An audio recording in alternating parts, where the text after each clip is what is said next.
Upon returning to Providence, the young writer Robert Blake becomes obsessed with the sight of a distant, brooding black church on Federal Hill, a place seemingly shunned by both birds and men.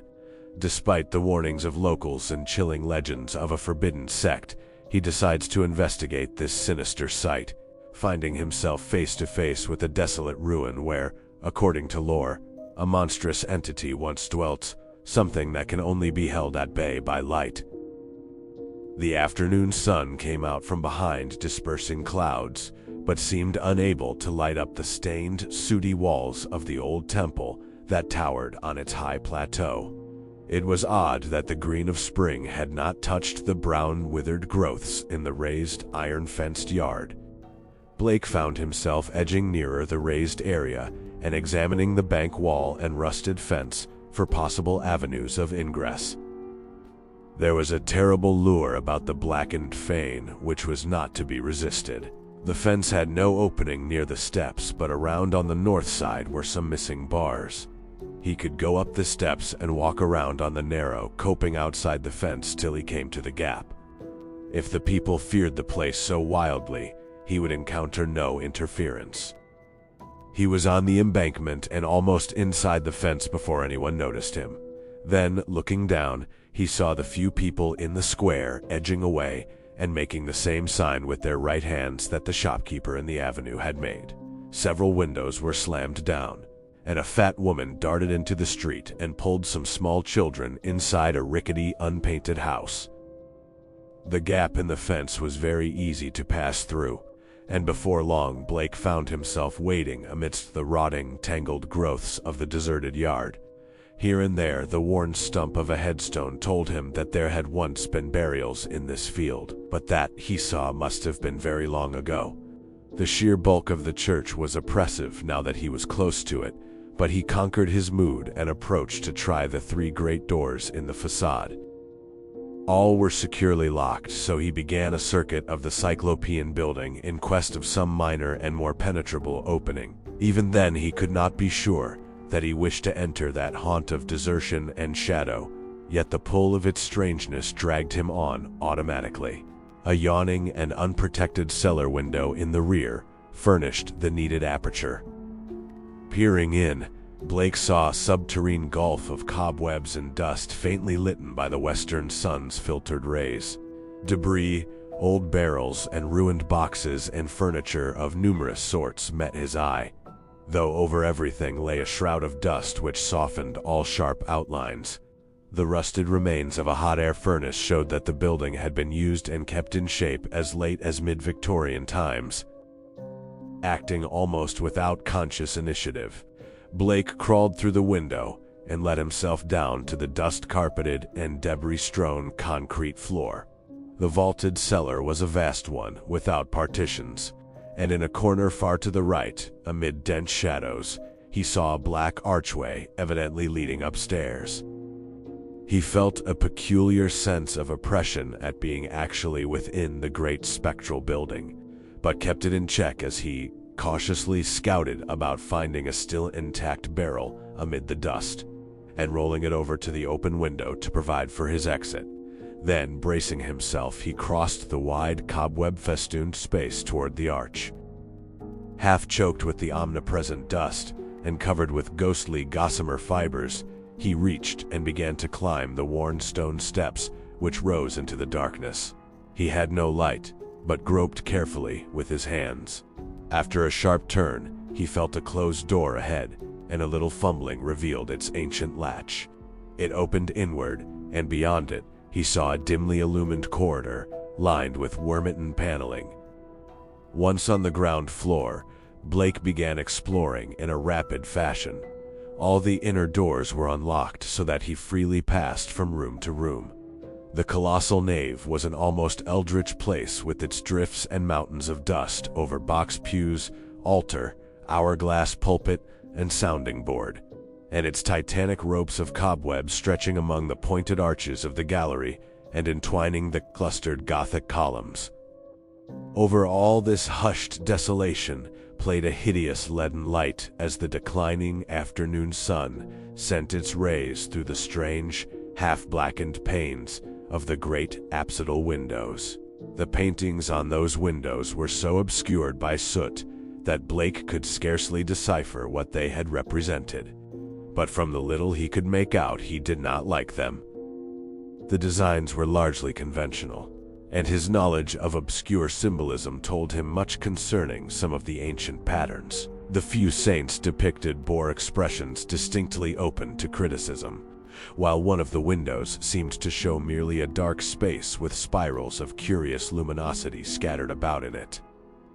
Turning away from the windows, Blake noticed that the cobwebbed cross above the altar was not of the ordinary kind, but resembled the primordial Ankh or crux ansata of shadowy Egypt. In a rear vestry room beside the apse, Blake found a rotting desk and ceiling-high shelves of mildewed, disintegrating books. Here, for the first time, he received a positive shock of objective horror, for the titles of those books told him much. They were the black, forbidden things which most sane people have never even heard of, or have heard of only in furtive, timorous whispers. The banned and dreaded repositories of equivocal secrets and immemorial formulae, which have trickled down the stream of time from the days of man's youth, and the dim, fabulous days before man was. He had himself read many of them, a Latin version of the abhorred Necronomicon, the sinister Liber Ivunis, the infamous Cults de Gaules of Comte de Lette, the Unaussprechlichen Kulten of von Gunst, and old Ludwig Prin's hellish devermed mysteries. But there were others he had known merely by reputation or not at all, the Nakonic manuscripts, the Book of Gion, and a crumbling volume in wholly unidentifiable characters, yet with certain symbols and diagrams, shudderingly recognizable to the occult student. Clearly, the lingering local rumors had not lied. This place had once been the seat of an evil older than mankind and wider than the known universe. In the ruined desk was a small leather-bound record book filled with entries in some odd cryptographic medium. The manuscript writing consisted of the common traditional symbols used today in astronomy and anciently in alchemy, astrology, and other dubious arts, the devices of the sun, moon, planets, aspects, and zodiacal signs, here massed in solid pages of text, with divisions and paragraphings suggesting that each symbol answered to some alphabetical letter. In the hope of later solving the cryptogram, Blake bore off this volume in his coat pocket. Many of the great tomes on the shelves fascinated him unutterably, and he felt tempted to borrow them at some later time. He wondered how they could have remained undisturbed so long. Was he the first to conquer the clutching, pervasive fear which had for nearly 60 years protected this deserted place from visitors?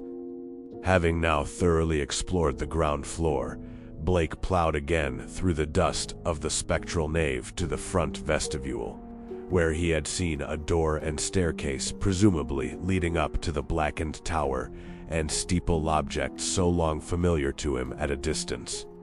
The ascent was a choking experience, for dust lay thick, while the spiders had done their worst in this constricted place. The staircase was a spiral with high, narrow wooden treads, and now and then Blake passed a clouded window looking dizzily out over the city. Though he had seen no ropes below, he expected to find a bell or peal of bells in the tower whose narrow, lower-boarded lancet windows his field glass had studied so often. Here he was doomed to disappointment, for when he attained the top of the stairs he found the tower chamber vacant of chimes and clearly devoted to vastly different purposes. The room, about 15 feet square, was faintly lighted by 4 lancet windows, one on each side, which were glazed within their screening of decayed loverboards. These had been further fitted with tight, opaque screens, but the latter were now largely rotted away. In the center of the dust-laden floor rose a curiously angled stone pillar some 4 feet in height and 2 in average diameter, covered on each side with bizarre, crudely incised, and wholly unrecognizable hieroglyphs. On this pillar rested a metal box of peculiarly asymmetrical form, its hinged lid thrown back and its interior holding what looked beneath the decade-deep dust to be an egg-shaped or irregularly spherical object some 4 inches through. Around the pillar in a rough circle were 7 high-backed Gothic chairs still largely intact, while behind them, ranging along the dark-paneled walls, were 7 colossal images of crumbling black-painted plaster, resembling more than anything else the cryptic carven megaliths of mysterious Easter Island. In one corner of the cobwebbed chamber, a ladder was built into the wall, leading up to the closed trap door of the windowless steeple above. As Blake grew accustomed to the feeble light, he noticed odd bas-reliefs on the strange open box of yellowish metal. Approaching, he tried to clear the dust away with his hands and handkerchief, and saw that the figurines were of a monstrous and utterly alien kind, depicting entities which, though seemingly alive, resembled no known life form ever evolved on this planet. The 4-inch seeming sphere turned out to be a nearly black, red-striated polyhedron with many irregular flat surfaces, either a very remarkable crystal of some sort, or an artificial object of carved and highly polished mineral matter. It did not touch the bottom of the box, but was held suspended by means of a metal band around its center, with 7 queerly designed supports extending horizontally to angles of the box's inner wall near the top. This stone, once exposed, exerted upon Blake an almost alarming fascination. He could scarcely tear his eyes from it, and as he looked at its glistening surfaces, he almost fancied it was transparent, with half-formed worlds of wonder within. Into his mind floated pictures of alien orbs with great stone towers, and other orbs with Titan mountains and no mark of life, and still remoter spaces where only a stirring in vague blacknesses told of the presence of consciousness and will. When he did look away, it was to notice a somewhat singular mound of dust in the far corner near the ladder to the steeple. Just why it took his attention he could not tell, but something in its contours carried a message to his unconscious mind. Plowing toward it and brushing aside the hanging cobwebs as he went, he began to discern something grim about it. Hand and handkerchief soon revealed the truth, and Blake gasped with a baffling mixture of emotions. It was a human skeleton, and it must have been there for a very long time. The clothing was in shreds, but some buttons and fragments of cloth bespoke a man's gray suit. There were other bits of evidence: shoes, metal clasps, huge buttons for round cuffs, a stick pin of bygone pattern, a reporter's badge with the name of the old Providence Telegram, and a crumbling leather pocketbook. Blake examined the latter with care, finding within it several bills of antiquated issue, a celluloid advertising calendar for 1893, some cards with the name Edwin M. Lillibridge, and a paper covered with penciled memoranda. This paper held much of a puzzling nature, and Blake read it carefully at the dim westward window. Its disjointed text included such phrases as the following: Professor Enoch Bowen, home from Egypt, May 1844, buys Old Free Will. Church in July. His archaeological work and studies in occult well known. Dr. Drown, of Fourth Baptist, warns against starry wisdom in sermon December 29th, 1844. Congregation 97, by end of 45. 1846 to 3 disappearances, first mention of shining trapezohedron. 7 disappearances, 1848 stories of blood sacrifice begin. Investigation 1853 comes to nothing, stories of sounds. Fr. O'Malley tells of devil worship with box found in great Egyptian ruins, says they call up something that can't exist in light. Flees a little light, and banished by strong light. Then has to be summoned again. Probably got this from deathbed confession of Francis X Feeney, who had joined Starry Wisdom in 49. These people say the shining trapezohedron shows them heaven and other worlds, and that the haunter of the dark tells them secrets in some way. Story of Orrin B. Eddy, 1857. They call it up by gazing at the crystal and have a secret language of their own. 200 or more in Siang, 1,863, exclusive of men at front. Irish Boys Mob Church in 1869, after Patrick Regan's disappearance. Veiled article in J, March 14th, 72, but people don't talk about it. 6 disappearances, 1876, secret committee calls on Mayor Doyle. Action promised February 1877, church closes in April. Gang Federal Hill, boys threaten doctor and vestryman in May. 181 persons leave city before end of 77, mention no names. Ghost stories begin around 1880. Try to ascertain truth of report that no human being has entered church since 1877. Ask Lanigan for photograph of place taken 1851. Restoring the paper to the pocketbook and placing the latter in his coat, Blake turned to look down at the skeleton in the dust.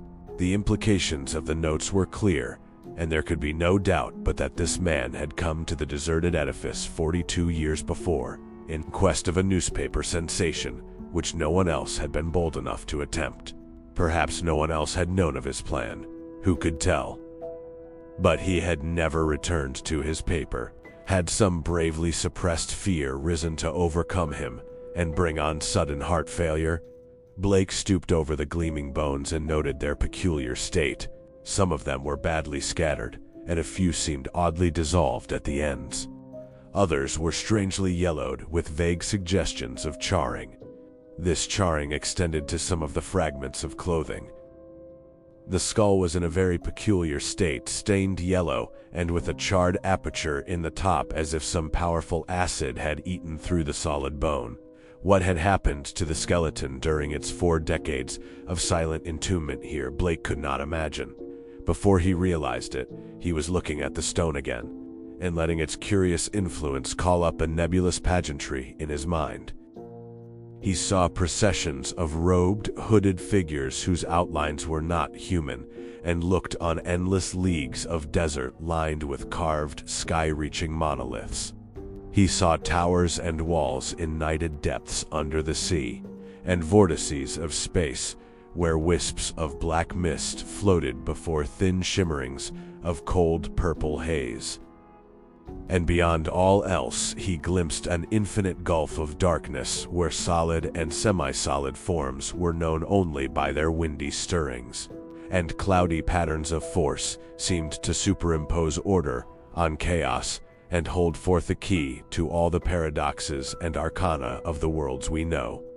Then, all at once, the spell was broken by an access of gnawing, indeterminate panic fear.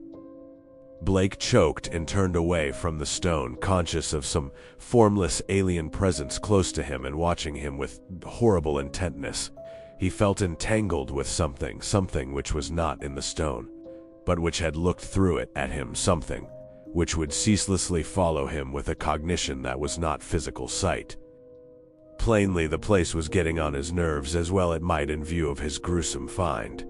The light was waning too, and since he had no luminance with him, he knew he would have to be leaving soon. It was then, in the gathering twilight, that he thought he saw a faint trace of luminosity in the crazily angled stone.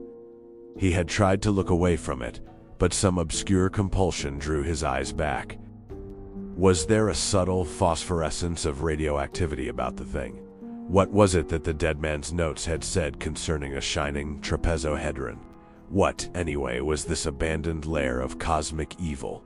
What had been done here, and what might still be lurking in the bird-shunned shadows? It seemed now as if an elusive touch of photor had arisen somewhere close by, though its source was not apparent. Blake seized the cover of the long open box and snapped it down. It moved easily on its alien hinges and closed completely over the unmistakably glowing stone. At the sharp click of that closing, a soft stirring sound seemed to come from the steeple's eternal blackness overhead, beyond the trap door. Rats, without question, the only living things to reveal their presence in this accursed pile since he had entered it. And yet that stirring in the steeple frightened him horribly, so that he plunged almost wildly down the spiral stairs, across the ghoulish nave. into the vaulted basement, out amidst the gathering dusk of the deserted square, and down through the teeming, fear-haunted alleys and avenues of Federal Hill toward the sane Central streets and the home-like brick sidewalks of the college district. During the days which followed, Blake told no one of his expedition.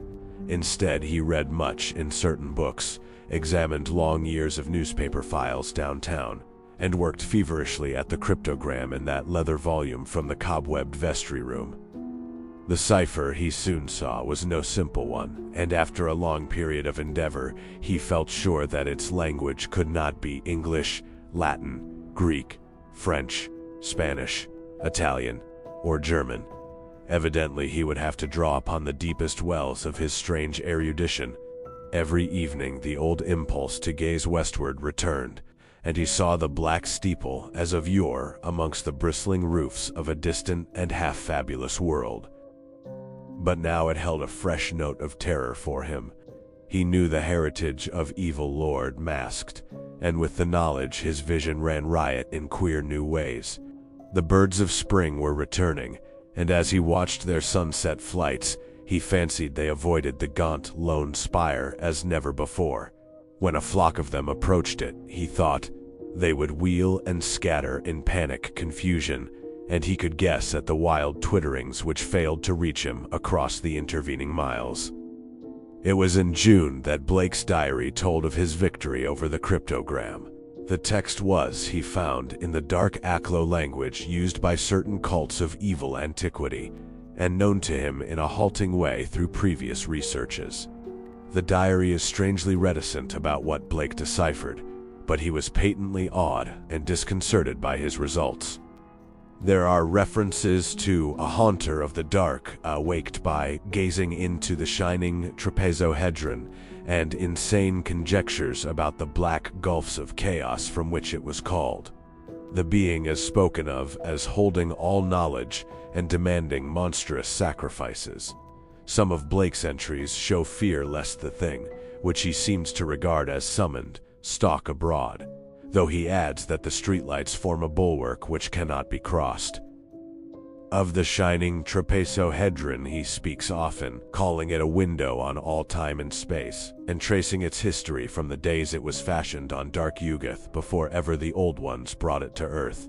It was treasured and placed in its curious box by the crinoid things of Antarctica, salvaged from their ruins by the serpentmen of Volusia, and peered at eons later in Lemuria by the first human beings. It crossed strange lands and stranger seas, and sank with Atlantis before a Minoan fisher meshed it in his net and sold it to swarthy merchants from night it came. The pharaoh Neferench built around it a temple with a windowless crypt, and did that which caused his name to be stricken from all monuments and records. Then it slept in the ruins of that evil fane which the priests and the new pharaoh destroyed, till the delver's spade once more brought it forth to curse mankind. Early in July, the newspapers oddly supplement Blake's entries, though in so brief and casual a way that only the diary has called general attention to their contribution. It appears that a new fear had been growing on Federal Hill since a stranger had entered the dreaded church. The Italians whispered of unaccustomed stirrings and bumpings and scrapings in the dark windowless steeple, and called on their priests to banish an entity which haunted their dreams. Something, they said, was constantly watching at a door to see if it were dark enough to venture forth. Press items mentioned the long-standing local superstitions, but failed to shed much light on the earlier background of the horror. It was obvious that the young reporters of today are no antiquarians. In writing of these things in his diary, Blake expresses a curious kind of remorse, and talks of the duty of burying the shining trapezohedron, and of banishing what he had evoked by letting daylight into the hideous jutting spire. At the same time, however, he displays the dangerous extent of his fascination, and admits a morbid longing pervading even his dreams to visit the accursed tower, and gaze again into the cosmic secrets of the glowing stone. Then something in the journal on the morning of July 17th threw the diarist into a veritable fever of horror. It was only a variant of the other half-humorous items about the Federal Hill restlessness, but to Blake it was somehow very terrible indeed. In the night, a thunderstorm had put the city's lighting system out of commission for a full hour. And in that black interval, the Italians had nearly gone mad with fright. Those living near the dreaded church had sworn that the thing in the steeple had taken advantage of the street lamps' absence and gone down into the body of the church, flopping and bumping around in a viscous, altogether dreadful way. Toward the last, it had bumped up to the tower where there were sounds of the shattering of glass. It could go wherever the darkness reached, but light would always send it fleeing. When the current blazed on again, there had been a shocking commotion in the tower, for even the feeble light trickling through the grime-blackened, lover-boarded windows was too much for the thing. It had bumped and slithered up into its tenebrous steeple just in time, for a long dose of light would have sent it back into the abyss whence the crazy stranger had called it. During the dark hour, praying crowds had clustered round the church in the rain with lighted candles and lamps somehow shielded, with folded paper and umbrellas, a guard of light to save the city from the nightmare that stalks in darkness. Once those nearest the church declared, the outer door had rattled hideously, but even this was not the worst. That evening in the bulletin, Blake read of what the reporters had found. Aroused at last to the whimsical news value of the scare, a pair of them had defied the frantic crowds of Italians and crawled into the church through the cellar window after trying the doors in vain. They found the dust of the vestibule and of the spectral nave plowed up in a singular way, with bits of rotted cushions and satin pool linings scattered curiously around. There was a bad odor everywhere, and here and there were bits of yellow stain and patches of what looked like charring. Opening the door to the tower, and pausing a moment at the suspicion of a scraping sound above, they found the narrow spiral stairs wiped roughly clean.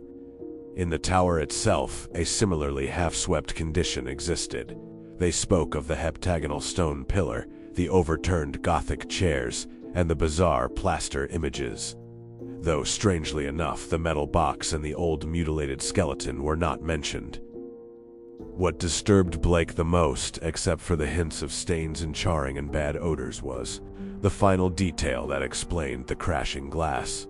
Every one of the tower's lancet windows was broken, and 2 of them had been darkened in a crude and hurried way by the stuffing of satin pull-linings and cushion horsehair into the spaces between the slanting exterior louver boards.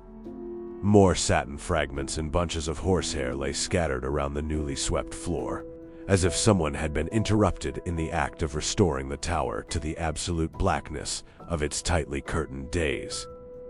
Yellowish stains and charred patches were found on the ladder to the windowless spire, but when a reporter climbed up, opened the horizontally sliding trapdoor, and shot a feeble flashlight beam into the black and strangely fetid space, he saw nothing but darkness and an heterogeneous litter of shapeless fragments near the aperture. The verdict, of course, was charlatanry. Somebody had played a joke on the superstitious hill-dwellers, or else some fanatic had striven to bolster up their fears for their own supposed good. Or perhaps some of the younger and more sophisticated dwellers had staged an elaborate hoax on the outside world. There was an amusing aftermath when the police sent an officer to verify the reports. 3 men in succession found ways of evading the assignment, and the 4th went very reluctantly and returned very soon without adding to the account given by the reporters. From this point onward, Blake's diary shows a mounting tide of insidious horror and nervous apprehension. He upbraids himself for not doing something and speculates wildly on the consequences of another electrical breakdown. It has been verified that on 3 occasions during thunderstorms, he telephoned the electric light company in a frantic vein and asked that desperate precautions against a lapse of power be taken. Now and then his entries show concern over the failure of the reporters to find the metal box and stone, and the strangely marred old skeleton, when they explored the shadowy tower room. He assumed that these things had been removed, whither and by whom or what, he could only guess. But his worst fears concerned himself, and the kind of unholy rapport he felt to exist between his mind and that lurking horror in the distant steeple, that monstrous thing of night, which his rashness had called out of the ultimate black spaces. He seemed to feel a constant tugging at his will, and callers of that period remember how he would sit abstractedly at his desk and stare out of the west window at that far-off, spire-bristling mound beyond the swirling smoke of the city. His entries dwell monotonously on certain terrible dreams and of a strengthening of the unholy rapport in his sleep. There is mention of a night when he awakes to find himself fully dressed, outdoors, and headed automatically down College Hill toward the west. Again and again he dwells on the fact that the thing in the steeple knows where to find him. The week following July 30th is recalled as the time of Blake's partial breakdown.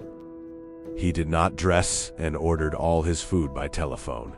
Visitors remarked the cords he kept near his bed, and he said that sleepwalking had forced him to bind his ankles every night with knots, which would probably hold or else waken him with the labor of untying. In his diary he told of the hideous experience which had brought the collapse. After retiring on the night of the 30th, he had suddenly found himself groping about in an almost black space. All he could see were short, faint, horizontal streaks of bluish light, but he could smell an overpowering photor and hear a curious jumble of soft, furtive sounds above him. Whenever he moved, he stumbled over something, and at each noise there would come a sort of answering sound from above, a vague stirring, mixed with the cautious sliding of wood on wood. Once his groping hands encountered a pillar of stone with a vacant top, whilst later he found himself clutching the rungs of a ladder built into the wall, and fumbling his uncertain way upward toward some region of intenser stench where a hot, searing blast beat down against him. Before his eyes, a kaleidoscopic range of phantasmal images played, all of them dissolving at intervals into the picture of a vast, unplumbed abyss of night wherein whirled suns and worlds of an even profounder blackness. He thought of the ancient legends of ultimate chaos at whose center sprawls the blind idiot god Azathoth, lord of all things, encircled by his flopping horde of mindless and amorphous dancers, and lulled by the thin monotonous piping of a demoniac flute held in nameless paws. Then a sharp report from the outer world broke through his stupor and roused him to the unutterable horror of his position. What it was, he never knew. Perhaps it was some belated peal from the fireworks heard all summer on Federal Hill as the dwellers hailed their various patron saints, or the saints of their native villages in Italy. In any event, he shrieked aloud, dropped frantically from the ladder, and stumbled blindly across the obstructed floor of the almost lightless chamber that encompassed him. He knew instantly where he was, and plunged recklessly down the narrow spiral staircase, tripping and bruising himself at every turn. There was a nightmare flight through a vast cobweb nave whose ghostly arches reached up to realms of leering shadow, a sightless scramble through a littered basement, a climb to regions of air and streetlights outside, and a mad racing down a spectral hill of gibbering gables, across a grim, silent city of tall black towers, and up the steep eastward precipice to his own ancient door. On regaining consciousness in the morning, he found himself lying on his study floor fully dressed. Dirt and cobwebs covered him, and every inch of his body seemed sore and bruised. When he faced the mirror, he saw that his hair was badly scorched, while a trace of strange, evil odor seemed to cling to his outer clothing. It was then that his nerves broke down. Thereafter, lounging exhaustedly about in a dressing gown, he did little but stare from his west window, shiver at the threat of thunder, and make wild entries in his diary. The great storm broke just before midnight on August 8th. Lightning struck repeatedly in all parts of the city, and 2 remarkable fireballs were reported. The rain was torrential, while a constant fusillade of thunder brought sleeplessness to thousands. Blake was utterly frantic in his fear for the lighting system, and tried to telephone the company around 1 a.m., though by that time service had been temporarily cut off in the interest of safety. He recorded everything in his diary, the large, nervous, and often undecipherable hieroglyphs, telling their own story of growing frenzy and despair, and of entries scrawled blindly in the dark. He had to keep the house dark in order to see out the window, and it appears that most of his time was spent at his desk, peering anxiously through the rain across the glistening miles of downtown roofs, at the constellation of distant lights marking Federal Hill. Now and then he would fumblingly make an entry in his diary so that detached phrases such as "the lights must not go," "it knows where I am, I must destroy it," and "it is calling to me, but perhaps it means no injury this time," are found scattered down 2 of the pages. Then the lights went out all over the city. It happened at 2:12 a.m. according to Powerhouse records, but Blake's diary gives no indication of the time. The entry is merely, "Lights out, God help me." On Federal Hill there were watchers as anxious as he, and rain-soaked knots of men paraded the square and alleys around the evil church with umbrella-shaded candles, electric flashlights, oil lanterns, crucifixes, and obscure charms of the many sorts common to southern Italy. They blessed each flash of lightning and made cryptical signs of fear with their right hands when a turn in the storm caused the flashes to lessen and finally to cease altogether.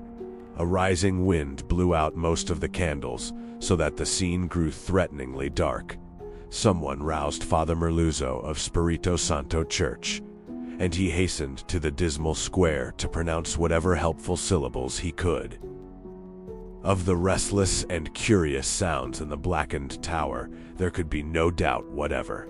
For what happened at 2:35, we have the testimony of the priest, a young, intelligent, and well-educated person, of Patrolman William J. Monahan of the Central Station, an officer of the highest reliability who had paused at that part of his beat to inspect the crowd, and of most of the 78 men who had gathered around the church's high bank wall, especially those in the square where the eastward facade was visible. Of course, there was nothing which can be proved as being outside the order of nature. The possible causes of such an event are many. No one can speak with certainty of the obscure chemical processes arising in a vast, ancient, ill-aired, and long-deserted building of heterogeneous contents.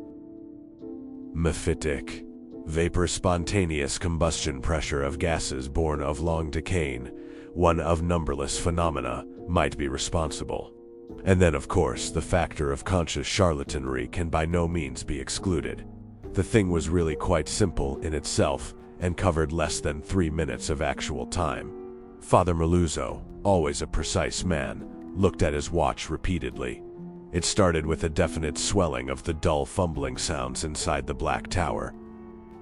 There had for some time been a vague exhalation of strange, evil odors from the church, and this had now become emphatic and offensive. Then at last there was a sound of splintering wood, and a large, heavy object crashed down in the yard beneath the frowning easterly facade. The tower was invisible now that the candles would not burn. But as the object neared the ground, the people knew that it was the smoke-grimed louver boarding of that tower's east window. Immediately afterward, an utterly unbearable foner welled forth from the unseen heights, choking and sickening the trembling watchers, and almost prostrating those in the square. At the same time, the air trembled with the vibration as of flapping wings, in a sudden east-blowing wind more violent than any previous blast, snatched off the hats and wrenched the dripping umbrellas of the crowd. Nothing definite could be seen in the candleless night, though some upward-looking spectators thought they glimpsed a great spreading blur of denser blackness against the inky sky, something like a formless cloud of smoke that shot with meteor-like speed toward the east. That was all. The watchers were half numbed with fright, awe, and discomfort, and scarcely knew what to do, or whether to do anything at all.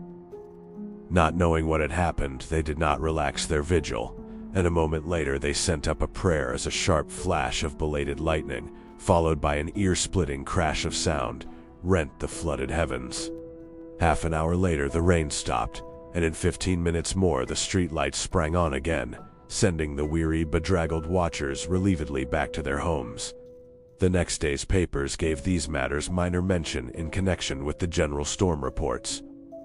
It seems that the great lightning flash and deafening explosion which followed the Federal Hill occurrence were even more tremendous farther east, where a burst of the singular photor was likewise noticed. The phenomenon was most marked over College Hill, where the crash awaked all the sleeping inhabitants and led to a bewildered round of speculations.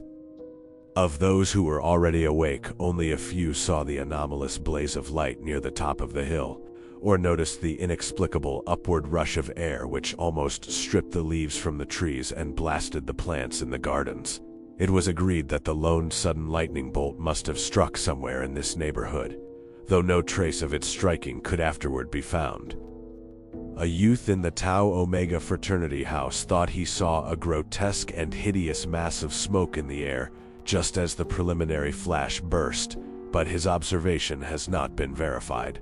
All of the few observers, however, agree as to the violent gust from the west and the flood of intolerable stench which preceded the belated stroke, whilst evidence concerning the momentary burned odor after the stroke is equally general. These points were discussed very carefully because of their probable connection with the death of Robert Blake, students in the Ci Delta house, whose upper rear windows looked into Blake's study, noticed the blurred white face at the westward window on the morning of the 9th, and wondered what was wrong with the expression. When they saw the same face in the same position that evening, they felt worried and watched for the lights to come up in his apartment. Later they rang the bell of the darkened flat and finally had a policeman force the door. The rigid body sat bolt upright at the desk by the window, and when the intruders saw the glassy, bulging eyes and the marks of stark, convulsive fright on the twisted features, they turned away in sickened dismay. Shortly afterward, the coroner's physician made an examination, and despite the unbroken window, reported electrical shock, or nervous tension induced by electrical discharge, as the cause of death. The hideous expression he ignored altogether, deeming it a not improbable result of the profound shock as experienced by a person of such abnormal imagination and unbalanced emotions. He deduced these latter qualities from the books, paintings, and manuscripts found in the apartment, and from the blindly scrawled entries in the diary on the desk.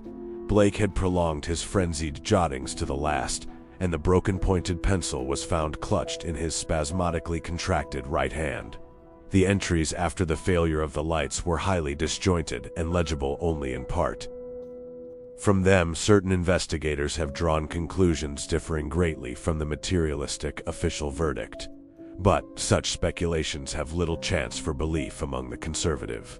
The case of these imaginative theorists has not been helped by the action of superstitious Dr. Dexter, who threw the curious box and angled stone, an object certainly self-luminous, as seen in the black windowless steeple, where it was found, into the deepest channel of Narragansett Bay. Excessive imagination and neurotic unbalance on Blake's part, aggravated by knowledge of the evil bygone cult whose startling traces he had uncovered, formed the dominant interpretation given those final frenzied jottings.